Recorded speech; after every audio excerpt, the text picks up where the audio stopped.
Heroes of Fantasy Football podcast. And welcome into another show of the Heroes of Fantasy Football podcast. As you can tell, we're all together. Woo! We're here. We got the setup going. We're going to start doing these a little bit more often, trying to get a little bit more in-person shows so you can see our faces all together. You can get our reactions to why one person is terrible and the other person might not be so bad. I know everyone's probably but hey, it's all right. I'm into everybody. No. Chris is just going over like, woo!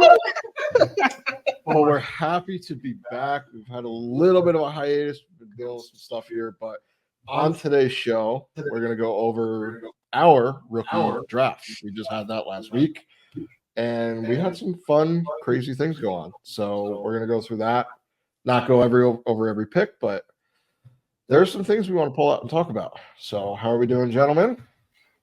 Doing good. I'm good. Can't complain. How are you guys? Doing fantastic. I'm having a great time. This is very thrilling that we're all here right now. Fun. How are you, Joe? How are you doing? I'm good. We're talking about the draft that I heavily invested in. So I'm very excited to brag. And he's still not. It didn't go exactly how I planned, but I got a lot of the players I wanted.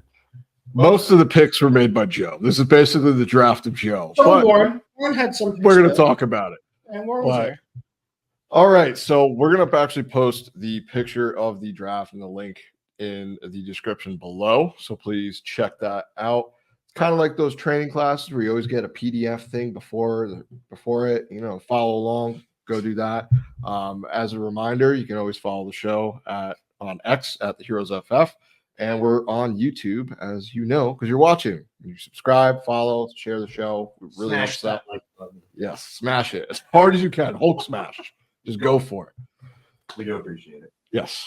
So, all right. So, I guess the first thing we'll go over, Joe, you had the first and second overall pick in our. Lucky. Very lucky. I was thrilled. It prevented me from having to make a tough choice of whether I wanted Caleb or Marvin Harrison. Instead, I got both. Which is I had to make Caleb number one just because He's such a ninny. Just because it's a super flex league. He went in the draft. I figured I'd make him one in our rookie draft. But I went him. And then I went Marvin Harrison. Then I went Marvin. Is pretty much the consensus on most rookie mock drafts will be everywhere, no matter every super flex. Let me preface that. Every super flex rookie mock draft is going to be Caleb Marvin Harrison, unless you have some crazy fanatic that's like, I love Bo Nix or something. But it's going to be Caleb Marvin Harrison. Be smart. Don't do that. Yeah. Our first six picks were pretty standard picks. Jeremy had to pick three because he doesn't trade any of his picks ever. If you have any of those people in your league, you know what we mean. He's the only team that his column is just straight down Jeremy. So he needed a quarterback. Jaden Daniels, pretty much a consensus, the number two quarterback from the class. Yeah. Yep. Went to Warren. Also needed a quarterback. Drake May. I could see people argue JJ or Drake May, but I do like Drake May over JJ there. And then it went back to two picks, and I took the best two available players. I took Malik Neighbors and Roma Dunze. There you go. So I was very happy with those. And then That's sad news. I'll listen to one in here because this is directly released. As many of you guys know, and I've been saying for a while, this is definitely in the draft of Joe and Warren because they had like all the picks humanly possible. And I had exactly one pick, the last pick in the draft, going into the draft.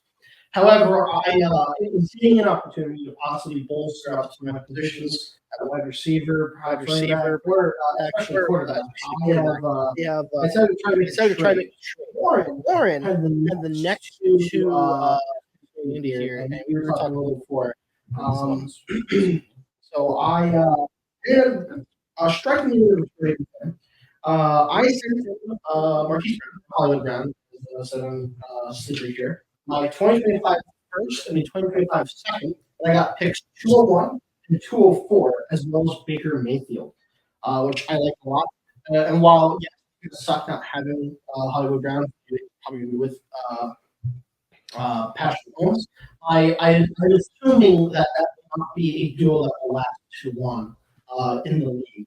And when I did that, I assumed that I locked Warren into picking Xavier Worthy. And I had already known he was very high up on Bo Nix, so I assumed that his picks were going to be Worthy and Nix, so that way he could have the stack. That's not what happened. Instead, to all of our dismay, he went Jonathan Brooks and Bo Nix, which was definitely a bit of a curveball. I thought I was going to get Jonathan Brooks with pick 201. It turns out I wasn't even going to get there because this guy wanted Jonathan Brooks with picks 109 or 110. So that kind of threw a wrench in his plans. And the only reason why he did that was because of the trade with me. You want to Yeah. Well, you guys know Warren, another member of the podcast. So his plan was when he made the trade with Chris, he knows Chris is high on Brooks. Very high. So he figured if he made that trade that Chris was going to take Brooks at the 2.1. So instead, Warren reached and took Brooks at 1.7 instead, so that he could get him before Chris could grab him, not knowing that I was going to take him at 1.10, just because he's the best available running back in the class. My running back's one of the weaker positions on my team. I do a good running back, but it would have been a good position for that. So he grabbed Brooks there. Very sad about that. Then he took Bo Nix, which is, I also kind of think, a reach. A lot of people have JJ over Bo Nix. A lot of mock drafts that I've seen. And I let Brock Bowers fall. I know people were super high on Brock Bowers before the draft. I've seen him at 1.6, 1.7. Sometimes I even saw him as high as 1.5. And then as soon as he went to the Raiders, I just seen him been dropping on the draft board. So I don't think the talent of his, he's still that prospect, one of the best tight end prospects coming out of college since Kyle Pitts, probably better than Kyle Pitts. So they said. But I read that's like on tape. So I could not take him at 1.9. And then I couldn't let JJ fall, starting first round rookie quarterback to the second round. So I took him at 1.10. I don't need a quarterback. My team I have Lamar, Purdy, I have Kyler Murray, I have Caleb Williams now, I have Justin Fields that might be something in the future. I'm just stacked on quarterbacks. I didn't need him, but I've been dealing him around. I'm gonna try to trade him before the season starts. Not that I think he's gonna do poorly, but I don't need to take the shot on him not succeeding. I don't need him. I'd rather have future value.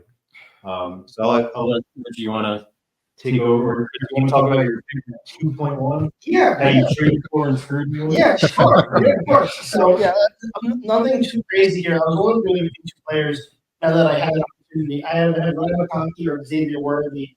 And I've been really high on Xavier Worthy. My issue is that, once again, I'm in the mindset of I need to win at this exact moment. And I'm really worried about the Hollywood Brown aspect of the of that whole team dynamic. And so I decided to stick with what I felt like was the safest option. That was Ryan McConkey, knowing that he's probably the only person that's going to be throwing to him on that offense after they got rid of everybody else. How dare you just besmirch the name of Quentin Johnston or Josh Palmer? Yeah. Oh no! I was really happy. We did we did a mock a while back, and as Joe said it best, like these the next 4 picks here were all wide receivers, and you're still getting, as Joe said, first round draft capital in the second round, and I took advantage to the best of my ability. But yeah, so I picked on McConkey at 201. So yeah. I'll take this next pick, and then we'll pass it over to you guys to talk about some of our other league nation picks and a lot of Warren picks. Warren's on here. I was between Vlad McConkey and Brian Thomas for my 2.2 pick. I like Brian Thomas as a player more than Vlad McConkey. He had really good numbers in college, despite playing behind. He was with Neighbors, right, in college. Yep. So being the number 2, still putting up that type of production, makes me super excited for him. He kind of falls to a similar predicament going to Jacksonville. They're the ones that drafted Gabe Davis, right? Gabe Davis and Christian Kirk are on the roster. Still there, so he kind of falls on a wide receiver 3 role. But I've heard so much buzz about him at OTAs. He's really doing really well there right now. He's just a tremendous talent. Arguably, I think the best wide receiver in the class behind the other 3 I already took. So I'm very happy with that pick. And then it went down to Mr. Straight Line Jeremy. So, Yeah. Richie, you want to talk about Mr. This is a straight line, Jeremy. Sure, I'll Love you, Jeremy. I'll chat about him. So, but yeah, so he took Xavier Worthy right after, being that's kind of who was in that early discussion between Lav McConkey, Brian Thomas. These are all the names that you kind of see at this turn. So it's just a matter of preference. I think, me personally, I am kind of I think on the more downside of Xavier Worthy. I kind of see him in the same light that I've seen the other wide receivers that have been taken by Kansas City, see Mecole Hardman or Sky Moore. So, with that, I think that's the bad taste in my mouth that is not wanting me to take this pick. I think I would have preferred to take other wide receivers still on the board at this time, but he let it. He took Xavier Worthy. I see it. Patrick Mahomes, of course, we're going to take that shot. Who would you have taken? I would have taken the next, and that's Keon Coleman, who is still there. That is the next pick, and that was taken by you. My 204 that I got from Warren. Yes, I took him. Who would you have? You didn't have that decision. If Xavier Worthy was there. I gotta be honest with you. If Xavier Worthy was there, I might have taken it. That would have been really tough. I was kind of dreading that pick, to be quite honest with you. I'm really worried I was going to have to choose between the two. Because I am, as I'm, in contrary to Fish, I'm high on Xavier Worthy. But I might have probably taken him, to be quite honest with you, knowing that just Patrick Mahomes, in my opinion, and I feel like opinion of many, is more dynamic than Josh Allen in many respects. I probably would have just sacrificed the Keon Coleman. It might not be the smartest plays. I feel like Keon Coleman is better path to stabilizing as a starter in the future, in my opinion. But I'll be Worthy if I have that physically. I have to make that choice. So I can wipe my hands clean and call the day. Yeah, I saw Worthy was really high on a lot of mock drafts I saw, and then there was that video that surfaced all over X of the pass just going off his hands, and they're like, "Oh no, another Chiefs slot receiver." Jamar Chase also got every pass. Yeah, you can't find someone. You gotta wait in the game. I think that did scare a lot of people at one video, but it's still June too, so you got to kind of put that. There's still a lot of practice and stuff. Yeah. So I was a little bit lower on Xavier Worthy because I didn't want him to be just kind of like I don't think he's a one-trick pony like Jalen Hyatt was last year. I know we were talking about him kind of more of it's downfield or nothing. I don't see him in that light. I think his route running is pretty good. So I think he's going to be one of these Chiefs wide receivers that actually hits. Not a Sky Moore type, Mecole Hardman type, but more of the Rashee Rice side for the outcomes. Keon Coleman, I don't know about you guys. He kind of scares me a little bit. Obviously, Chris, not so much because you drafted him, but he scares me a little bit based on what role I think he's going to be on that offense for. I think he would be better in more of a slot role than like an oversized slot role versus outside as an X wide receiver. I don't think he's going to be that kind of person. Mm-hmm. So if they play him there a lot, I don't think he's going to be able to win. And at that point, you're kind of drafting him as a ceiling. I think of him more as a solid wide receiver 2-3 potential, but I don't see him kind of blowing open any doors. Do you guys disagree? Or I don't think the worry is like unprecedented. I agree to a certain extent. There's a lot of caveats. You're entering into the realm of okay, these players have some question marks, but the flashes are there. But like they're still like this guy, meh. But the other issue, look at the other like players on the board here. Like I'm not a huge Leggett guy. As many know, I'm not a huge Mitchell guy. And I'm like looking at like everything else here. I feel like this is the best guy here currently, like in our little draft that we're looking at here. So like I said, I don't think the pick is in any way, sense, or shape wrong. Am I saying that this is the guy I'm going to ride or die on? No, not necessarily. But I think wide receiver too on like any given team, right? Whatever, like not your star guy, but you're below it or whatever. If he ends up on wide receiver too on the Bills for this year, next year, or whatever, that's not necessarily a bad thing. We're getting to a point in the NFL where you need to have two wide receivers, like a two wide receiver team. There needs to be a dynamic duo rather than just the one. So I don't think it's a bad thing. We'll see. I mean, we were talking before the show. Apparently, you want more wide receiver ones on your fantasy roster. That is true. I do want. Listen, if you have only wide receiver ones, you're gonna probably win. And that's just how this works. Apparently, some people disagree with strategy. Hey, what do you want to say? What's this? The wide receiver ones. Yeah. Okay. Yeah. Well, not all of us can get as lucky as this man over here got with Justin Jefferson falling to the 108, I think we said. Then Jamar Chase, you drafted it a year or two later, and then you somehow got A.J. Brown before he did his full breakout. Right. And the deal actually was that I traded Mike Evans, and I traded Mike Evans for A.J. Brown, who was still in the Titans at the time, kind of fighting with Corey Davis for spots or for receptions, and at first, which that first ended up becoming Justin Jefferson. A.J. Brown got the Eagles, and I acquired Jamar Chase in the next draft. So that's how you win. So when you want to grow up, you want to have his luck. You guys see what's happening here? He set up what we call a dynasty. It's like the name of the type of league we're doing. Yeah. Anywho, moving on. Moving on. So I traded 2 seconds for Trey Benson. So a future was it the next 2 years? I think I forgot the trade, but I got Trey Benson. So that's all that matters. Needed another running back in my team, kind of help out the depth at the position. So it was seconds are kind of, they're very hard to hit on a lot of times. I mean, our league is a 10-team league, so it's a little bit kind of pushed up a little bit. But seconds, I mean, even first round picks, there's so many busts. We were just going through some of our previous drafts and realizing, whoops, we made some mistakes. So you're always going to have that. But I'm fine trading away some future picks if I get a player that I like. And Trey Benson was one of those guys. You traded me for that pick. Yeah. Well, because you had all the picks. Yeah. Well, not all the picks. I had 2.5. I was going to take Trey Benson. That was going to be my pick. And then Matt came to me and said, hey, I'll give you 25 seconds, 26 seconds. Yeah. So he offered me 2 seconds for a mid-round second. And then you also got this 501. Yeah. And I gave him the 5. I didn't care about the 5.1. He can have it. Turns out I needed it. We'll get to that. So I was looking at it this way. Brooks was really the only running back in this class that I really wanted.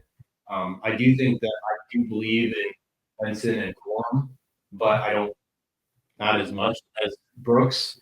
And I think I'd rather the future value of those 2 seconds than taking the shot on Trey Benson with his draft capital. I do think he's going to be good, and that was going to be my pick because I just think 4 wide receivers. There's a lot of good wide receivers still available at this point, but I just drafted 4 wide receivers.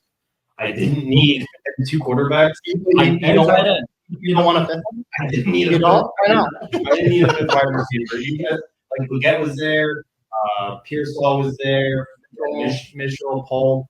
There's some good talent on the board still, but with the position, I needed a running back. That's what was going to be my pick. Traded it with Matt, and then Warren was up. Do you want to talk about Warren's 2.6? Yeah, so I really don't care for Leggett. I think he's in the same boat as Xavier Worthy for me. I mean, there's a handful of these wide receivers that you can take, sure, but I think it's just you're trying to throw something against the wall and see what sticks, more or less. It's just so weird. He did nothing for so long, and then his last season was like, "Oh my god, this is awesome." Yeah, I mean, I don't know. It's I guess yet to be seen, right? I mean, obviously with the in Carolina, there's a lot of question marks there. So someone's got to rise. Is really, I guess, the guy. So maybe it will be him, and I'll be proven wrong. But from what I see going on over there, I think they are going to have a lot more of turmoil before they can get into something better. I hope Jonathan Mingo takes over. I just want to say that. I say Jonathan Mingo. I really hope he. I don't think he's done. Moving on to the next 3 picks. I mean, look, these 4 wide receivers that are these next, group here that went in a row, Leggett, then Adonai Mitchell, Troy Franklin, and Jalen Polk. These all, to me, kind of are in the same boat. I do think that the chance for Adonai Mitchell and Troy Franklin, I think, are better than that of Polk and Leggett. Yeah, I like Polk. You do. I think it's a very good situation. I like when rookies come out of classes together. So you got Drake May and Polk coming out of the same class. Usually friends like that build a good rapport together. Troy Franklin going with Bo Nix. Well, they already have exactly. Yeah, I think I do agree with that too. And Tony Mitchell, I like his talent. Colts, I don't know if it's the best landing spot for him. He's definitely not. It's like one of the worst in my opinion. That's pretty much what I'm saying. It's pretty much it's pretty bad. And also he fell in the draft, if I'm not mistaken. People were like, oh, he's first, maybe late first, second round, and he was late. So I think he has a good opportunity with Michael Pittman. I mean, Michael Pittman's he's going to draw the best coverage. Yeah. So there is some of these teams, they do need a solid wide receiver too. I think they have that in Josh Downs. I was going to say they still do have Josh Downs. Yeah, I mean, he did fantastic last year. Yeah, so he really is playing third or maybe even fourth fiddle after Jonathan Taylor too. So, with AR's potential here, I mean, we hear that he's only 95%. That's the latest news of him. When it's not something you're going to want to hear from your quarterback that's got injured about a year ago, or Again, it's June. But just putting it out there. It's June. You know who the Anthony Richardson owner is. Look, you guys can drive his price down all you want. I will take all of the Anthony Richardson I can get. I will draft him wherever you guys go. He's saying this after I just showed him a TikTok of Anthony Richardson at OTAs doing his little footwork, looking good, and then when he goes to throw the ball, he has to switch to his left arm and go. It's fine. It's June. Anywho, we're getting a little off topic. Let's go to 10 with our boy right here. So this is pretty much my last big pick. I traded away my 5.1, which I didn't care about. And I have a 4.4 later in the draft. So I don't pick for this is like my last top end pick. And I couldn't pass Michael Penix. After I said I just talked about how I don't need quarterbacks. But this is a first round drafted quarterback that they said this is our quarterback of the future. We wanted him. Granted, we're going with Kirk right now. Kirk's coming off a major injury. He's older. I don't see him staying fully healthy for his entire contract year. Granted, I want him to develop Kirk, but I don't see it happening. So this is a player that's going to hold future value. I'm getting him at the 210 right now. When he comes as a starting quarterback, I could probably turn him around for a early first round pick if he does well. Yeah. Go look at Bryce Young. Yeah. Try to trade for him right now. He had a terrible rookie season. Yeah, he's still going to cost you a first. He's still going to cost 100%. you a first. But that's breaking news during the show. Darren Waller has informed the team he plans to retire. I thought he already retired. For the fifth. Didn't that happen again? It's been reported for the same thing.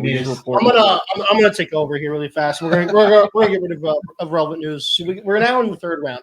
I'm gonna go over the next couple picks here, and then I'm gonna go to our boy Matt over there. Oh yeah, I got things to say. At 301 and 302, Warren had a 301. He has Blake Corum. Running back for the Rams. Yep. Kyron Williams is gonna be fine. And then we had Wilson go at 302, new wide receiver on Pittsburgh. Standard. I think Blake Corum probably has upside to an extent, but I actually am really excited about Wilson. That could be an opportunity, 100% at the very least, to a little sneaky wide receiver 2 action maybe on someone's team. Who knows? Wilson going. I'm not sure. I'm gonna go for like maybe round 3 or 4. If I had to guess. I think it was round 4. Third round. Okay. Third round. I mean, to the Steelers. So yeah, I mean the Steelers are usually pretty good at drafting wide receiver talent. That surprises me that he went before Pearsall. I was just about to bring that up. So yeah, isn't that so? We'll get back to that. I tried trading for Pearsall. Actually, by this point, I was sending the exact same trade to try and get Pearsall on my team. But we're going to take a break from there. We're going to go to pick 303, and we're going to go to Matt Hyde. yes. So I had a deal set up with our cohort Warren for the 301, but He didn't want to lose out on Quorum, so he took the pick and said, if he's still there at 304, I'll make the same deal. I'll make the same trade. So we had to continue. So Roman Wilson went. I was like, all right, good. I'm just going to make one more pick to get my guy. And the person that is drafting in the 3 slot is on auto draft, not responding, trying to get in touch with him. It's like, hey, you're on the clock. So we have straight line and now auto Can draft. I pause you here? We've had this draft set for months now. Months. And I've had the 1-2 pick for months now. Jeremy has had the With 1.3 3 pick for months. He was not ready. I don't think it's a secret. I made it very vocal that I was taking Caleb and Marvin Harrison. I think that's pretty much a clear consensus. That's the 1-2 pick. I agree. Jeremy showed up to the draft and was conflicted. He didn't know what he wanted. He was thinking at 1.3. Not trying to go for a trade. No. He was trying to figure out if he wanted which quarterback or which player. Sometimes the pressure can get to you when you're under the gun. But he spent like almost a whole 10 minutes, I feel like. Well, first he was late. He had to pause the draft. Good old straight. Continue your Yeah, road. we're gonna But usually in the 3rd round, there's not anyone there like, I want to trade for this person. I really want to leave the draft with this person. Well, there was one for me. And sadly, he auto drafted the one player I wanted and destroyed the trade. Ben Sinnott, tight end in Washington. I was trying to trade into the 3rd round to get him. I had the 304 on lockdown, and he went the pick right before, so I got sniped. And then I was kind of sad the rest of the draft. So we'll get into the 501 pick that I made because I kind of needed that. But then it went Marshawn Lloyd, running back out of the Packers. Now, one thing I want to ask you guys, where do you sit on Josh Jacobs right now? Is he going to be what he was that 1 year in 2022 where he was like the best running back in football, or is he going to be a bust? Because personally, I think he's lining up to be a bust. I think he's going to be good. He will not reach that ceiling ever again. I think he's going to be good. I'm going to go with like top 10 running back, and I'm going to go with that he's not going to stick with the Packers, which is why they draft Marshall. That's my prediction out there. That's the whole. He's not going to stick with the Packers like throughout the season. No. Like the end. He's only on one. Yeah. He signed a 3-year contract, but a lot of it was all the guaranteed money is basically this year. And it's not a lot of it, and then they can get out. Yeah. So I predict that he will not be on the Packers next year. So he'll be this season. He's there. He's going to do fine, top 10. Then he's going to leave, and then that's going to leave an avenue for Marshawn Lloyd or AJ Dillon to probably fill the void. I'm predicting Marshawn Lloyd to be that guy if they don't draft another running back next year. That's how I'm reading this script right now. I don't think he'll be fine, but I think the money will be too much for Green Bay, and they'll look elsewhere to spend their money. Could be wrong. To go with. Yeah, no, I definitely think he's going to be probably a solid RB2, for your team this season. After the season, I'm going to agree with you there about him not being on the Green Bay Packers, but or just not being, On the team. the starting running back. Maybe he'll still be there, but maybe just he'll get deceded to Marshawn Lloyd. yeah, it was a 4-year, $48 million contract, $12.5 million guaranteed. So he's only guaranteed really for this year. It's pretty much front loaded. There's not a lot of dead cap afterwards, so they can move on from him pretty easily. So, were you guys higher on Marshawn Lloyd? I mean, I know I was a little bit higher than I think you guys were. No, I do see that offense, but I'm up there with him. Outside of Brooks, Benson, and Corum, all these running backs are just shots in the dark for me. That's a shot in the dark I would take. Like the next one guy off the board at the next pick, Jalen Wright, would not do it. see, I'm higher on Jalen Wright than you guys. Really? He has such a longer path to becoming relevant. Exactly. Does he though? Yeah. If you look at that offense, Raheem Mostert is there. Yeah. I know they just signed him on a extension, but a lot of that was to help the salary cap. Devon Achane, who I think, as an industry, I think we're overvaluing him personally because I think you're undervaluing him. which it could be. I'm just More more. of a last year. He was, but he's not doing that every single year. He's not Why going to not? have the 8 yards Why of not? carry because he's not. He also said you want Jeff Wilson. He also said you want Jeff Wilson, like right behind him on the depth chart. So A-Chain, Mostert, Jeff Wilson. What is this guy? I don't think Jeff Bring the water Wilson. bottles out? Jeff Wilson is not Real fast. No, Jeff Wilson. Jeff Gotta Wilson run is with the utilized. water bottles out Dude, there. Jeff Wilson is literally utilized. Like there were plenty of weeks where he had decent fantasy weeks because he's a good pass catcher. Like he's just randomly. Like I'm not saying he's consistent by any means. He's also fast too. Yeah, you should have him on your everyone team. on that team is fast. Yeah, you should have him on your team, but Jeff Wilson will take work away from every other. Like they just have a fantastic running back core. I don't think he's making it. I think he's getting cut. I don't think he's making His it. offense had a good wide receiver core. You got Tyreek and Waddle there. Like they're throwing the ball. Mhm. So with all that, 3 running backs under this guy, They also have Marcus. yeah, You know, That's Tyreek and Yeah, Waddle. I'm saying right, it's a bad player talent wise. I'm just saying like his path there is just. It's not See, existent. I just think his path is a little bit easier than you guys then, which we'll have to wait and see and find out. But I think his path is pretty straightforward. so let's see. We're gonna And then move. I think this might be the biggest steal of the draft for me. So we have Marson at 3.6, getting Ricky Pearsall, a first-round draft wide receiver. Yeah, Crazy. I don't know if you guys saw the video of CJ Stroud. He was hanging out with some players that were talking about the draft, and he's like, "Oh, I wanted Ricky Pearsall. Like, how did they even know about him? Like, congrats to them for getting him." Granted, he similar situation we just talked about. He's behind Debo and Ayuk. Ayuk is still in contract negotiations right now. Nothing's even close to a deal. Sounds like he might not be having so much competition. Yeah, but even I really wanted him. even if both of them are there, he's still going to be the wide receiver 3 with future of becoming the 2 or 1 eventually on that team.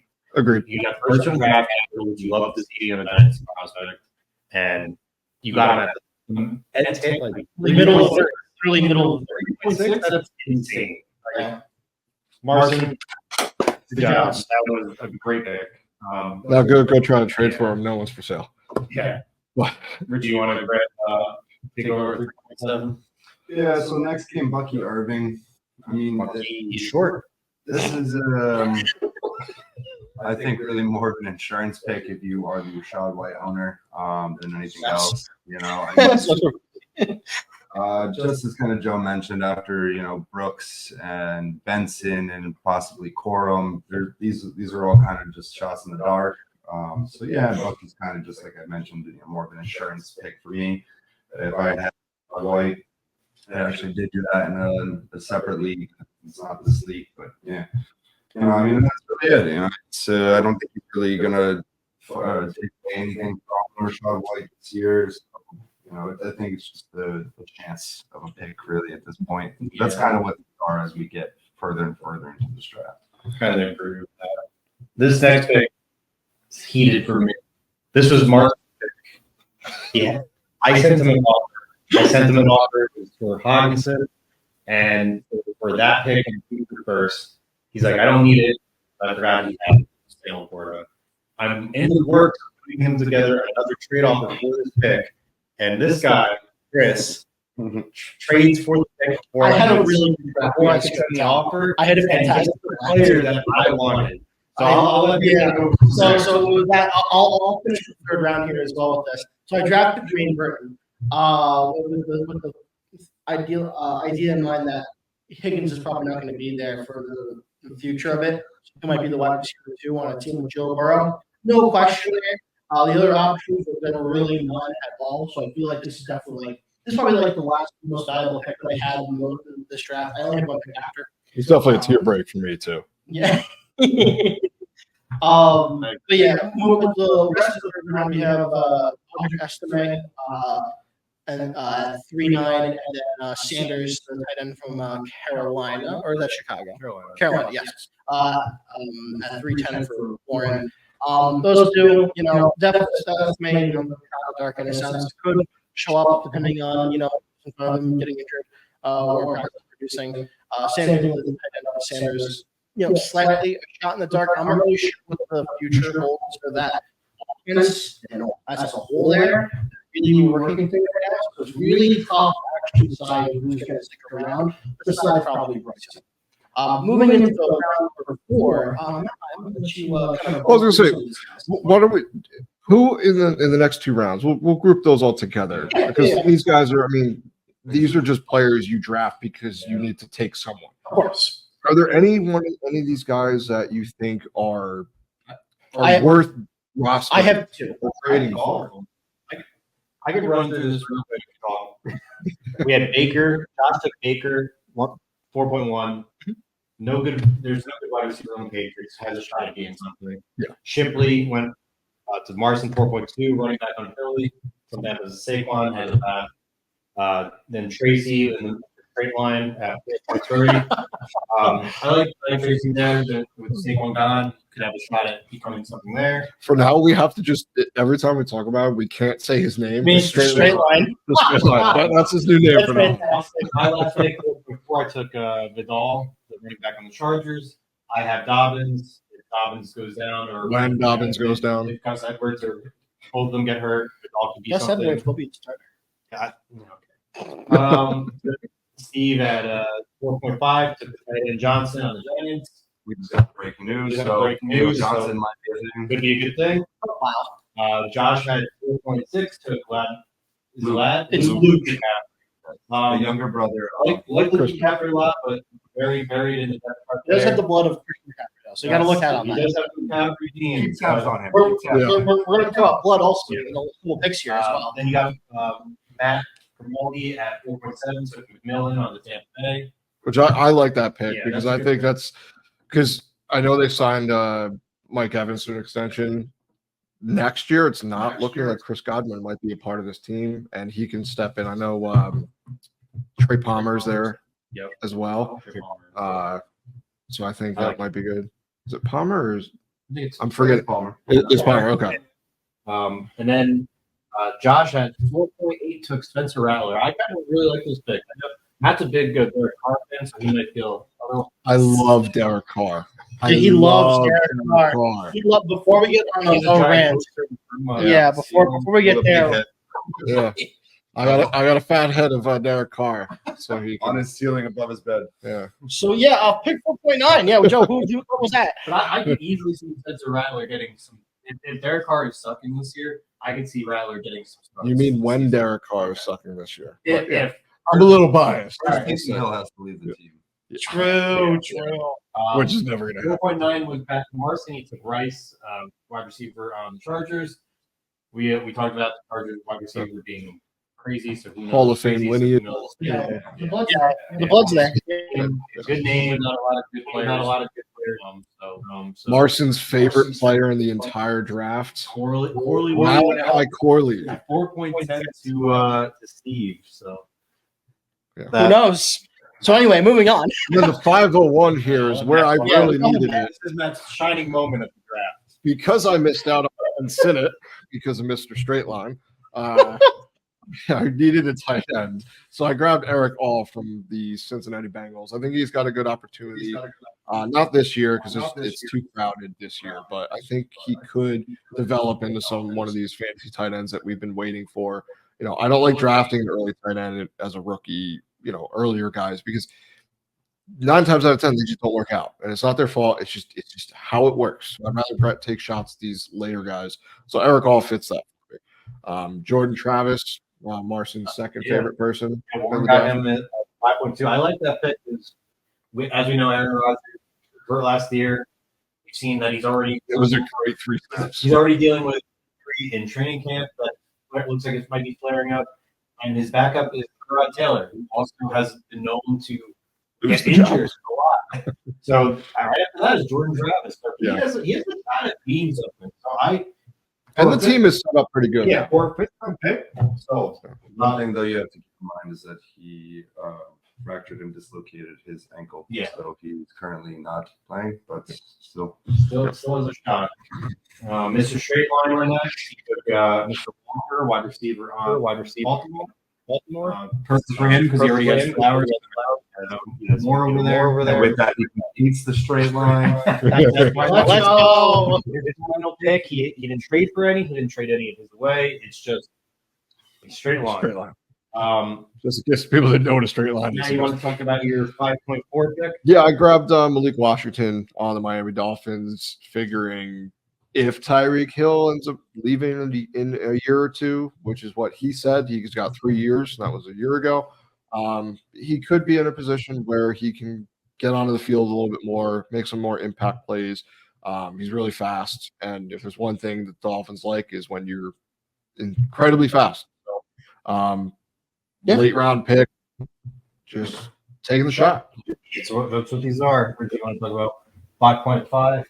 Mr. Steve with another pick.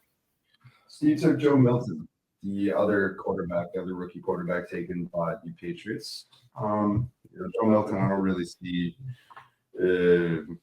much of anything for him, but you never know, man. I mean, Tom Brady was taken 199 by the Patriots. Yeah, some of that happens in great many.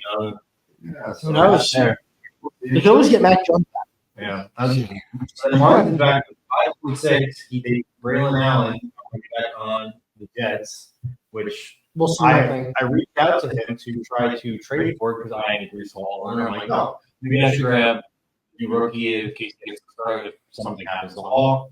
And was met with, hey, I want a second-round draft pick for him. So that trade is not happening. Chris, do you want to? Yeah, I'll kind of rapid fire for the last few really fast. So we got the second year Frank Gore on Buffalo.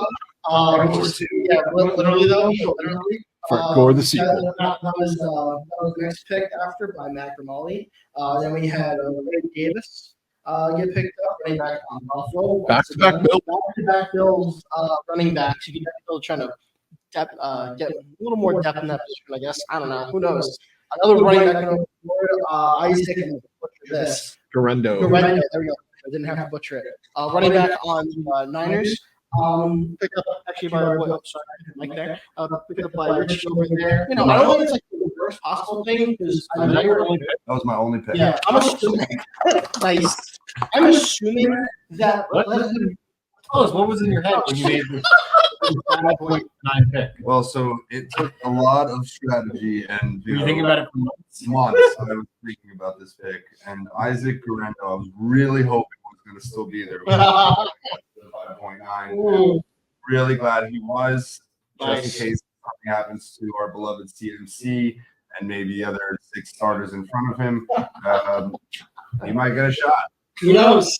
And Chris, Yeah, and then I had the last pick in the draft. I picked Jared Wiley because Travis Kelce is going to the limelight soon enough, and I figured that for some reason Noah Gray doesn't stay on, and this is the guy they keep.